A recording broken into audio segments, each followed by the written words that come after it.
Saya pernah melakukan zina dan minum minuman keras. Bagaimana dengan amal ibadah yang saya lakukan saat ini? Dan bagaimana dengan hukum Islam tentang rajam dan potong tangan dan lain-lain? Apakah saya masih bisa berharap surganya Allah? Mohon nasihatnya Ustaz. Pertama sekali, hukum dalam Islam, kisos. Potong tangan, dipenggal lehernya, potong tangan kalau mencuri, dipenggal kalau membunuh, dirajam kalau berzina. Ini berlaku bagi orang yang kepergok. Berlaku bagi orang yang kepergok. Tidak berlaku bagi orang yang antum pernah berzina 5 tahun lalu sekarang sudah taubat. Lalu antum datang kepada seorang ustadz atau kiai, saya sudah berzina, rajam saya. Bukan begitu. Makanya hadis Bukhari yang menjelaskan, seorang wanita pernah datang kepada Nabi SAW dan berkata, ya Rasulullah, saya sudah berzina dan saya hamil dari zina. Dia buat pengakuan. Apa kata Nabi SAW? Kau lagi hamil, pulanglah. Melahirkan anak itu, karena anak itu nggak ada salahnya. Apa kata ulama hadis? Yang dimaksud oleh baginda Nabi SAW, pulang taubat, jangan kau kesini. Kalau tidak kepergok, udahlah, taubat, lindungi, kau berlindung di bawah naungannya Allah. Jangan, tidak ada, kita bukan seperti Katolik teman-teman yang harus pengakuan dosa disampaikan segala, lalu kemudian pasturnya kasih air suci lah kamu selesai. Nah, dalam Islam itu, karena dalam pengakuan dosa nggak ada. Antum tutupin dosa itu. Kata Nabi SAW dalam hadis Bukhari Muslim, orang yang paling buruk di sisi Allah adalah orang yang sudah Allah tutupi kesalahannya. Dia zina dari malam nih, Allah tutupi sampai pagi. Lalu dia sendiri yang mengekspos kesalahannya. Saya tadi malam, saya begini. Untuk apa? Wanita itu teman-teman pada saat sudah selesai melahirkan 9 bulan, masih kembali. Ya Rasulullah, saya sudah melahirkan. Kata Nabi SAW, susui anak ini. Masih ada waktu 2 tahun. Disuruh taubat oleh Nabi SAW, gitu kan? Pulang, habis menyusui ternyata iman dalam hatinya masih kuat. Ya Rasulullah, saya sudah menyusui, rajam saya mau disucikan. Barulah Nabi SAW mengatakan, baik, keraskan bajunya, kemudian dirajam, gitu kan? Karena dia terus meminta kepada Nabi SAW, tapi awalnya disuruh pergi, gitu kan? Lalu kemudian teman-teman sekalian yang terjadi, waktu lagi dilempar, ada seorang sahabat mengatakan, semoga Allah melaknatmu, kenapa kau berzina? Kata Nabi SAW, jangan kau laknat dia, perempuan ini. Demi zat yang ubun-ubunnya Muhammad dalam genggamannya, dia telah bertaubat kalau dibagi untuk 70 orang penduduk Madinah cukup buat mereka semua masuk surga. Luar biasa orang ini, jangan dia.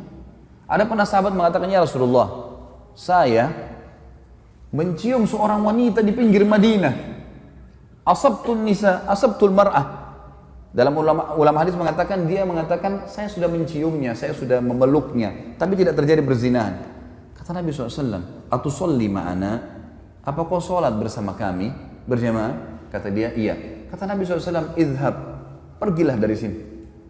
Udah, artinya kau taubat, jangan ceritain ke saya. Jangan buat pengakuan tuh nggak usah. Taubat, tutupin aibmu, bertobat kepada Sang Pencipta. Karena yang kepergok, ditangkap, lagi zina, itu kena hukum. Kepergok lagi mencuri kena hukum, gitu loh. Pernah ada sahabat datang mengatakan, ya Rasulullah, saya berzina, dalam hadis Bukhari semua ini. Kata Nabi SAW sambil, ini orang lagi berhadap begini, Nabi SAW alihkan ke sana. Mungkin kau hanya menciumnya. Nabi SAW alihkan dia. Mungkin kau, jangan datang ngaku sini, pergi sana taubat, gitu loh. Kata Nabi SAW, mungkin kau hanya menciumnya. Dia datang ke sini, ya Rasulullah, saya telah berzina. Nabi SAW alihkan lagi ke sini, mungkin kau hanya memeluknya sambil tidak melihat wajahnya orang ini. Dia datang lagi, ya Rasulullah, saya sudah berzina. Nabi SAW balik lagi ke arah kiri, mungkin kau hanya begini dan begitu. Dia datang, ya Rasulullah, saya meletakkan kemaluan saya di kemaluannya, saya sudah berzina, rajam saya. Dia mau sucikan dirinya, maka dia berikan kesaksian buat dirinya. Nabi sudah alihkan, tetap dia mau, ya sudah, ya dirajam. Pada saat lagi dilempar, teman-teman sekalian, ini riwayat Bukhari, lagi dilemparin, sahabat ini rupanya kesakitan, lagi dirajam, lari dia. Ada satu sahabat kejar, diamtam pakai batu, mati, karena dipukul pakai batu, dikejar kan. Kata Nabi SAW, halla taraktumu fayatubu yutubullahu alaih. Tidakkah kalian biarkan aja dia pergi, semoga saja dia taubat dan Allah terima taubatnya. Karena ini shock terapi sebenarnya kan, supaya dia tidak ulangi. Dalam Islam tidak ada teman-teman begitu orang buat mengaku penggal lehernya, mengaku potong tangannya, bukan itu. Ini memang Allah mengatakan, a'udzubillahi walakum fil qisasi hayatun ya ulil albab. Dalam kisas itu ada kemakmuran hidup bagi kalian, bagi orang-orang yang berakal, dan ini bagi orang yang Seperti saya jelaskan tadi teman-teman yang kepergok. Kalau orang sudah taubat, antum melakukan dosa sudah taubat, sudah antara antum dengan Allah, jangan ceritakan. Dan ulama masuk dalam bab masalah menikah, tidak dibenarkan seorang laki-laki bertanya pada istrinya atau istri bertanya pada suaminya, sebelum nikah kau pernah berzina nggak? Ini nggak boleh ditanyain dan tidak boleh dijawab. Yang ditanya nggak boleh jawab. Untuk apa? Baik kalau dia bilang iya saya pernah zina, hah? Gimana? Untuk apa nanya? Sekarang depan mata saya ini istri saya, ini suami saya, selesai. Yang saya tahu zahirnya adalah orangnya baik, itu hukum kita. Jangan korek-korek yang kita tidak tahu, nggak usah. Nggak perlu. Nggak usah periksa-periksa HP, ngambil tugasnya malaikat. Lah iya, Allah titip malaikat kiri kanan nggak? Yakin nggak dengan itu? Apa fungsinya? Kiraman katibin kata Allah. Tugasnya nulis, ngontrol suami kita di mana, istri kita di mana, dia yang nulis. Dan tidak ada yang luput dari penglihatan Allah SWT. Tidak ada dosa yang luput. Jangan repot-repot kita yang sibuk hubungi siapa, bicara sama siapa, habis umur untuk itu. Saya bilang sama istri saya nggak akan periksa HP-mu. Urusan kamu dengan Allah. Saya cuma ingatkan, tapi sesuatu yang salah depan mata saya luruskan. Dan saya tentram hidup dengan cara seperti itu. Gitu kan? Gak usah repot-repot, ada urusan sama Allah, kita selalu ingatkan kepada Allah SWT. Ini gak usah repot-repot, ini sekretaris dua ini luar biasa, gak tidur, gak capek. Ma yalfidhu min qawlin, kata Allah, tidak ada satu kalimat yang terlewat illa ladaihi raqibun atid, kecuali dirakib, dikontrol, diawasi, dicatat semua. Jadi nggak ada sesuatu yang membuat harusnya kita melampaui batas teman-teman sekalian. Jadi seperti itulah hukum syar'i ya. Dan yang menjatuhkan vonis hukuman qisas hanya pemerintah setempat. Saya tutup teman-teman sekalian dengan perkataan saya. Banyak orang-orang sekarang yang sering memvonis banyaknya, oh kalau hukum qisas tidak ada, pemerintah tidak terapkan berarti masalah togut. Togut ini berarti yang disembah selain Allah. Teman-teman sekalian, wahai anak-anak muda muslim, tenangkan pikiran, masukkan iman dalam hati, jangan terbawa dengan arus fitnah yang terjadi. Main vonis pemerintah Indonesia ini kafir, pemerintah ini kafir, ya akhi, siapa kamu? Duduklah, ibadahlah kepada Allah, azan ke masjid, baca Quran, perbanyak ibadah, jaga mulut. Kata Nabi SAW, man kana yu'minu billahi wal akhir falyakul khairan aw liyasmut.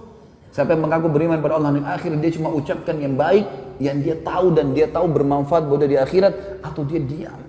Jangan ikut campur, nggak usah.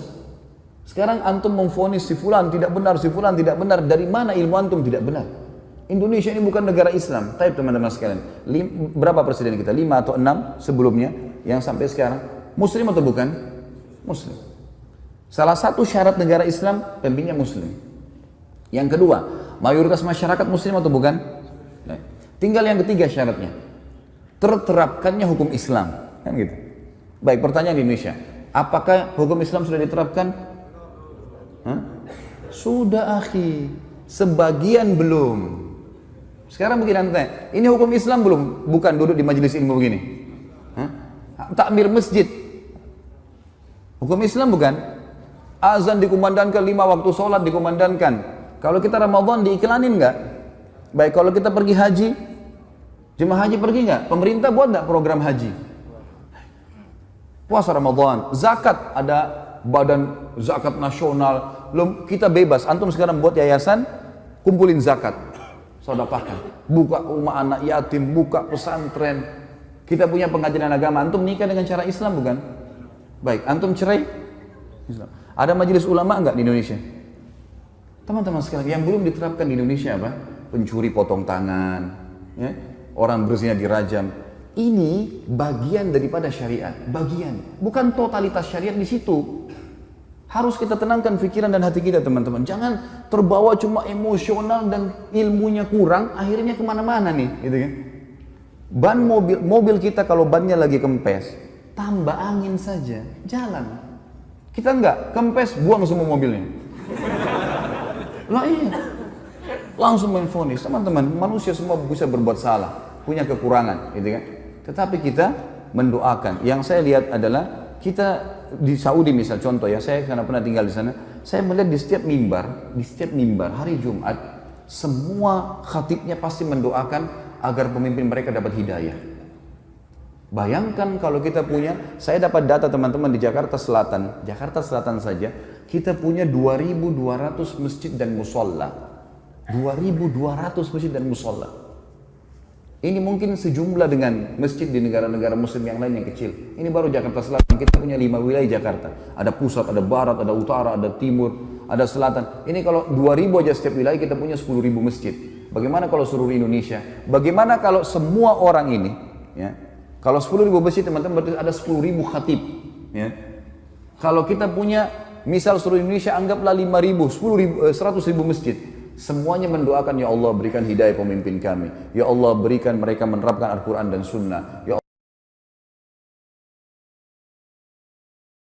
Terus kita doakan kebaikan. Masa dari sekian ratus ribu orang mukmin berdoa tidak diterima sama Allah? Daripada kita main vonis, kita main salahkan, comot sana, ganti sini, vonis ini. Kehidupan apa ini gitu. Coba kembali kepada ilmu yang benar teman-teman. Sekali lagi, saya mengajak anak muda muslim untuk tenangkan pikiran. Jangan terbawa arus. Tenangkan hati teman-teman. Nuntut ilmu, perbanyak ibadah buat antum sendiri. Mati kalau datang kita nggak bisa lepas. Nggak harus antum tua dulu baru meninggal dunia. Maka sibukkan pada hal yang bermanfaat. Allahu a'lam. Ini tentu saja saya tutup teman-teman sekalian dengan kalimat saya bukan menggurui, saya tidak pernah menyebutkan nama orang, alhamdulillah di majelis saya tidak mau memvonis siapapun salah, tapi kita kembali kepada wahyu Allah subhanahu wa ta'ala sesuai dengan pemahaman para sahabat, ini adalah hal yang paling tepat. Coba antum kembalikan kepada ini, maka hati kita akan tenang, oh ternyata Ibnu Abbas, oh ternyata si fulan, oh ternyata si fulan. Ini yang insya Allah akan sudah cukup buat kita. Allahu a'lam. Mohon dimaafkan kalau ada salah tentunya, dan juga kalau ada benar pasti dari Allah. Kita berdoa kepada Allah Sang Pencipta agar seluruh amal yang pernah kita kerjakan diterima olehnya dengan kemahamurahannya, dan semoga saja semua dosa yang pernah kita kerjakan dimaafkan dan diganti pahala. Juga sisa umur kita semoga diberkahi di harta, di keluarga, di umur, dan juga pekerjaan, serta puncaknya kita diberikan oleh Allah Sang Pencipta masuk surga tanpa hisab. Dan tentu kita berharap ya Allah surga Firdausmu yang maha luas dan juga yang maha sempurna. Ya Allah, kami mohon kepadamu agar Engkau menolong saudara-saudara kami di Palestina, di Syria, di Yaman, di Irak, di Myanmar, dimanapun mereka berada yang sedang tertindas. Ikhlaskan niat mereka, terima para syuhada mereka, muliakan Islam di tangan mereka dan tangan kami semua, serta partisipasikan kami bersama mereka di pahala baik dengan doa, dengan harta juga dengan jiwa kami. Dan semoga dengan kemahamurahan-Mu ya Allah yang kami yakin Engkau sedang melihat kami sekarang, dan juga malaikat-Mu sedang menghadiri majlis ilmu ini, agar Engkau menyatukan kami semua di surga Firdaus-Mu tanpa hisab, di mana Engkau satukan kami di majlis ilmu yang mulia ini. Tentu selanjutnya teman-teman sekalian kita berdoa, kita berharap agar Allah Subhanahu wa taala sekali lagi mengikhlaskan niat kita, menjadikan majelis ilmu ini sebagai ilmu yang bermanfaat, dan saya memohon ampun bila ada sesuatu yang salah kepada Allah Sang Pencipta, dan juga untuk saudara kita semua hadir di sini dan kedua orang tua kita dan seluruh muslimin dan muslimat.